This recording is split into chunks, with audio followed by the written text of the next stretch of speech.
Hey, what's up, ladies and gentlemen? Back for an in-depth Monday Night Raw review. Appreciate you guys coming through for another legendary video. I'm your host, Davon. Thank you guys for tuning in for the podcast as we go for a review for Monday Night Raw for November 11th, 2024. They were live in Grand Rapids, Michigan, with everything that was pretty much taking place. They kicked it off when it came to Gunther and Damian Priest having face-to-face confrontation before their initial battle over at Survivor Series, which is going to be a great battle to test. More importantly, it's going to be a banger.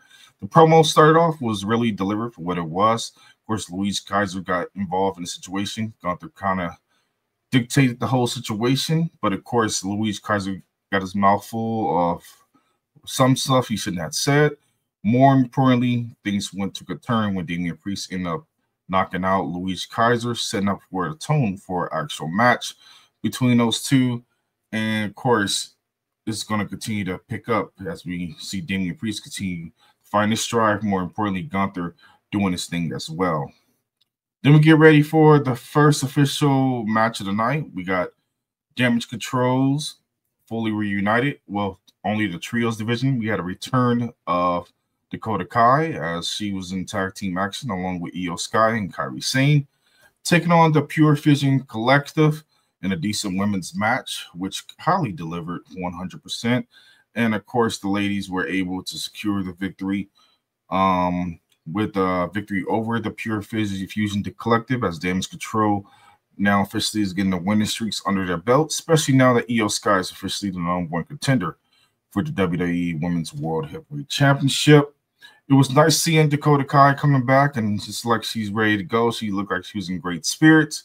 More importantly, the tide is turning with the women's division, and it was looking good. Then we got to the rest of the Bloodline Civil War drama that was panning through the rest of the night, as we had Jey Uso, Jimmy Uso, Sami Zayn. They were looking for a fifth member, a part of their tag match in the War Games. Initially, they were asking every member from across SmackDown and Raw. It came down to the wire between Braun Breaker, Seth Rollins, and Cody Rhodes, Rey Mysterio. But majority of the people on the Raw brand pretty much said no to the situation, as well as Solo Sikoa. He was out doing his recruit as well, trying to get a fifth member.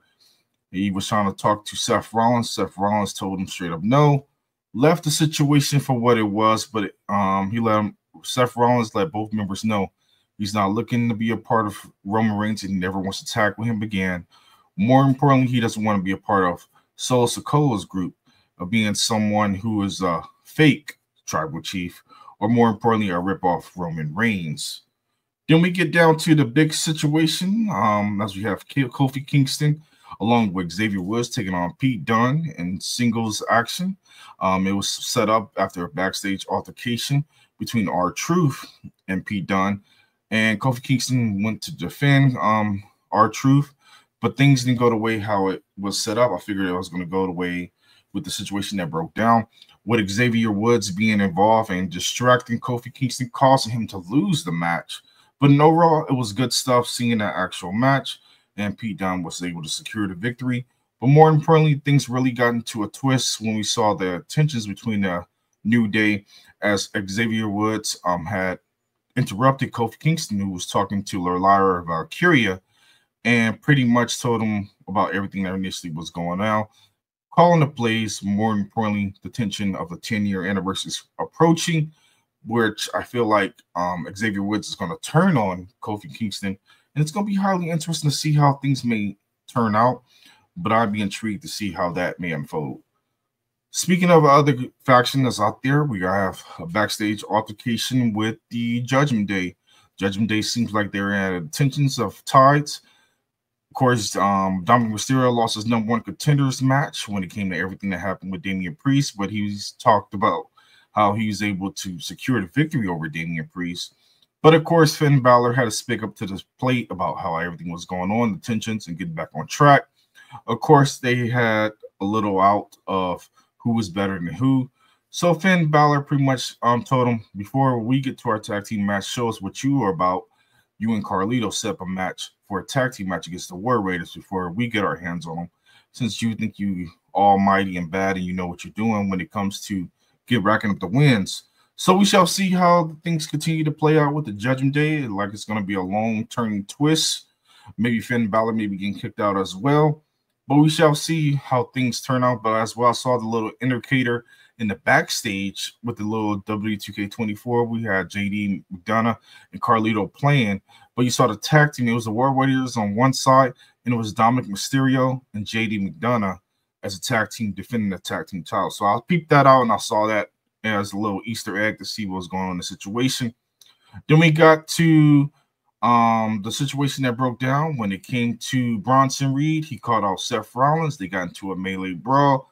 It didn't take long before security got thrown around, got beat down. Of course, things really hit a core when it came to everything that initially happened. But more importantly, set the tie for next week on Monday Night Raw as we have Seth Rollins taking on Big Bronson Reed again. This may be the last match, but we shall see how things break down. Will Seth Rollins burn it down and reclaim his throne, or will Bronson Reed continue to steamroll right past him? It'd be highly interesting, but more importantly, I'd be invested to see how that whole situation turns out with the big man, Bronson Reed. Then we get to backstage of Adam Pearce talking to Seth Rollins. He basically made that official. They had a discussion. Seth Rollins was irate, but he wanted to handle the situation. But Adam Pearce wanted things to be peaceful, and he wanted him to walk away. But he said he's not going to be held accountable for what may happen if he faces Bronson Reed in a singles opportunity. Then we get to another men's singles action. We have Damian Priest after the match was set up earlier against Luigi Kaiser. It was a decent match, bell to bell, everything you could have asked for. Damian Priest was able to pick up the victory. It sealed the fate of Gunther coming out, walking out on stage, staring at the number one contender, of course, setting a tone for how things would turn out. But he felt like he wasn't even worried, and he walks off, he smirks, feeling confident. But we know Damian Priest is feeling confident as well as he continues to steamroll and keep the victories rolling. And you know it's going to be a good one between those two boys when they get it on for, again, basically this is Damian Priest's rematch that he never received. Then, of course, they get to the highlight of tonight's show, Jimmy Fallon, as The Rock was named the 2024 GQ Entertainer of the Year. Congratulations to Dwayne The Rock Johnson for that great accomplishment. But more importantly, he continues to do great things outside of professional wrestling and will be coming back soon. Most likely set the tone for War Games, or he'll be coming back at the Royal Rumble to set the tides for how the road for WrestleMania officially begins. Then we get the match set up for next week as well, as we have the Intercontinental Championship match being set up, as Sheamus will be taking on the Intercontinental Champion Braun Breaker in a decent match. You know, this is going to be hard-hitting. This is going to be a true brawl. More importantly, this is going to deliver with everything that we truly ask for when it comes to Sheamus and Braun Breaker. I look forward to seeing that actual Intercontinental Championship match, and they finally setting somebody for Braun Breaker after weeks of not having nobody to step up to the plate. Sheamus is the right man to step up and hopefully become the Intercontinental Champion, but I think Braun Breaker is going to hold it for a little bit longer. Then we get to the segment of The Miz being cornered by the Final Testament. Things were looking kind of niffy for him, but pretty much everything went to how it was. They set the tone for how things were going. The Miz was trying to apologize in the Final Testament. They was about to beat him down in the center of the ring. Karrion Kross called out the Wyatt Six for what happened to Paul Ellering after being put in the man of the claw by Uncle Howdy. But things really took a twist turn. The Wyatt Six appeared. Of course, the Miz rolled out the ring, got a steel chair, and struck Uncle Howdy. Not Uncle Howdy, but Eric Rowan. And then Uncle Howdy was confused, but smiling still. And, of course, the Final Testament put the jump and beat down directly on the Wyatt Six. Took them out, handled the situation. The Miz sealed the deal by hitting the final the curtain call, or what we call the skull crushing finale, directly on Eric Rowan. More importantly, they left the ring, and Uncle Howdy was smiling and laughing as he was leaving. As they left, Final Testament confused, as Karrion Kross looked on, was kind of confused on that situation, but more importantly, they were left in a wait. This is the first time we've seen the Wyatt Six actually beat down and battered and bruised. But After when they took out the whole entire Monday Night Raw and they debut, they kind of took a back seat. I wasn't feeling that too much. They kind of just became a nostalgia act or entertainment act. And the situation of what they supposed to protect the Wyatt Six, but for all of them to get decimated the way it was, I just wasn't feeling that whatsoever. Then we getting ready for the highlight match of the night is the Women WWE Women's Tag Team Championships online, as they have the WWE Women's World Heavyweight Champion Liv Morgan and Raquel Rodriguez taking on Jade Cargill and Bianca Belair, the ESTs of WWE. The women's division was on par. They was holding down the fort when it came to the main event. More importantly, they kept us highly invested, and I enjoyed everything about it.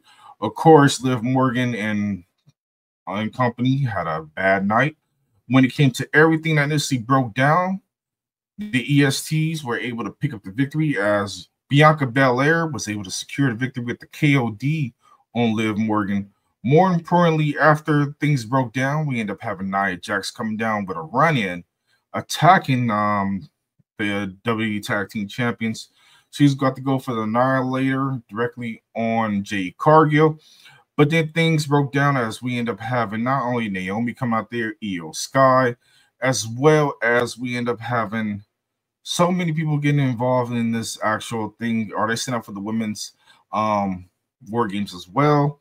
But it's only a time to tell. Tiffany Stratton was in the house as well. Shout out to Tiffany as she continues to do her thing. I'm waiting for that big face pop turn when she's going to turn on Nia Jax and become the WWE Women's Champion.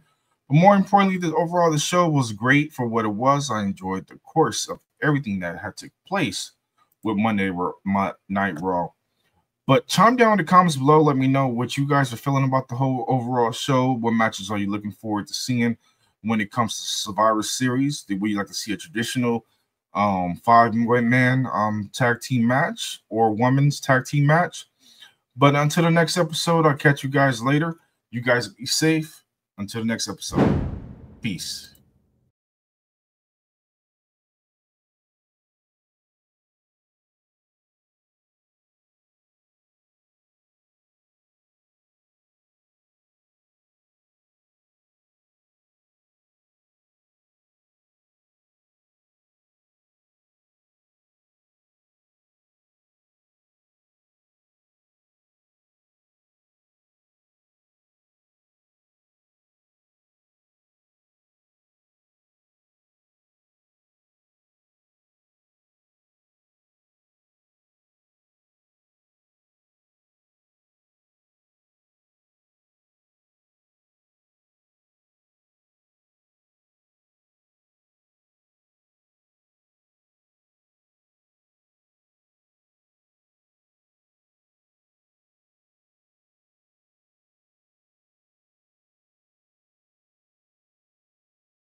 you.